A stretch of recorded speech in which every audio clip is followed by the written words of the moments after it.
नमस्कार।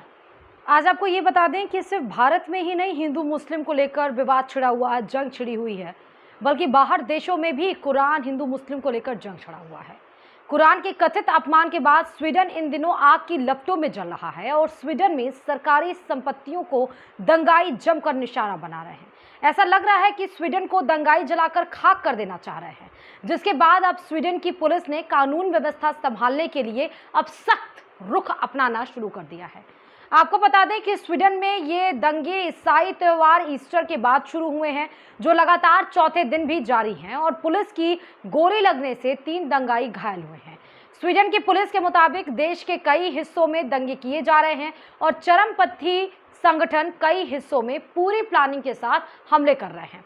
वहीं स्वीडन की प्रधानमंत्री मैग्डलेना एंडरसन ने इस हमले की निंदा की है। स्वीडन पुलिस की तरफ से जारी एक बयान में कहा गया है कि 3 लोगों को गोली लगी है, जिनका अस्पताल में इलाज किया जा रहा है और दंगा फैलाने के आरोप में उन्हें गिरफ्तार किया गया है।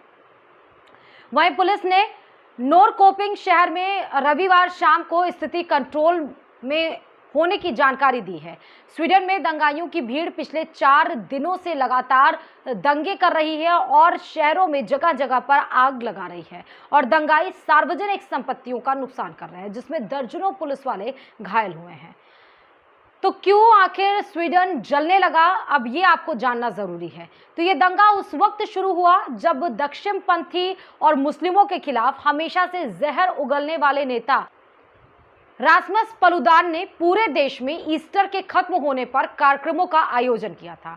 और रासमस पलुदान को कुरान का अपमान करने के लिए जाना जाता है और इन्हीं कार्यक्रमों को मुस्लिम कट्टरपंथियों ने निशाना बनाना शुरू किया। रिपोर्ट के मुताबिक ऐसी अफवाह फैलाई गई कि कार्यक्रम में कुरान की प्रतियां जलाई जाएंगी और इसके बाद से ही पूरे देश में हिंसक प्रदर्शन होने लगे।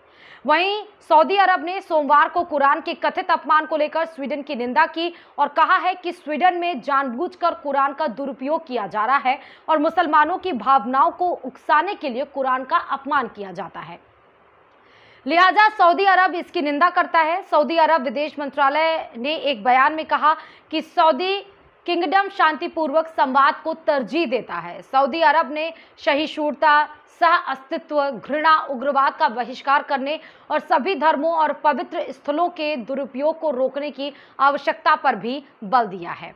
अब आपको ये जानना जरूरी है कि क्यों रासमस पलुदान के अफवाह फैलाने पर क्यों पूरा स्वीडन जल रहा है। कौन है ये रासमस पलुदान, तो चलिए बताते हैं। रासमस पलुदान डेनमार्क स्वीडिश नागरिक है, जो वो इस्लाम विरोधी आंदोलनों के लिए जाने जाते हैं। उन्होंने स्वीडन में अवैध मुस्लिम घुसपैठियों को देश से बाहर निकालने की मुहिम छेड़ रखी है और ऐसी रिपोर्ट है कि उन्होंने अपने कार्यक्रमों में कुरान की प्रतियां जलाने की बात कही थी। रासमस पलुदान को उग्रवादी सोच के लिए नवंबर 2020 में फ्रांस में गिरफ्तार भी किया गया था और फिर उन्हें फ्रांस की सरकार ने देश से बाहर निकाल दिया था। इसके ठीक बाद बेल्जियम में रासमस पलुदान के 5 कार्यकर्ताओं को गिरफ्तार किया गया था और ऐसा आरोप है कि उन्होंने बेल्जियम की राजधानी ब्रसेल्स में कुरान को जलाकर घृणा फैलाने और मुस्लिम समुदाय की भावनाओं को भड़काने की कोशिश की थी। आपको ये भी बता दें कि कुरान जलाने को लेकर ईरान और इराक ने भी विरोध दर्ज करवाया है और दोनों देशों ने स्वीडन के राजदूतों को तलब किया है और पूरी घटना पर जानकारी मांगी है। वहीं स्टार्म कोर्स पार्टी चलाने वाले रासमस पलुदान ने कहा है कि उन्होंने इस्लाम की सबसे पवित्र पुस्तक कुरान को जलाया है और वो आगे भी कुरान को जलाते रहेंगे। स्वीडन से आ रही रिपोर्टों के मुताबिक जिन जिन जगहों पर रासमस पलुदान के कार्यक्रम थे, उन जगहों पर दंगे फैले हैं। कुरान अजान को लेकर जहां पर विवाद छिड़ा हुआ है, वहां पर आप शांतिपूर्ण तरीके से उसको सोचें और जो लोग भड़काने की कोशिश कर रहे हैं, उसको बढ़ावा देने की कोशिश कर रहे हैं, उस पर आप उसको बढ़ावा देने के लिए आप कुछ भी पहल ना करें। वीडियो पसंद आया हो तो प्लीज़ इसको शेयर करिए और चैनल को सब्सक्राइब ज़रूर करिए। धन्यवाद।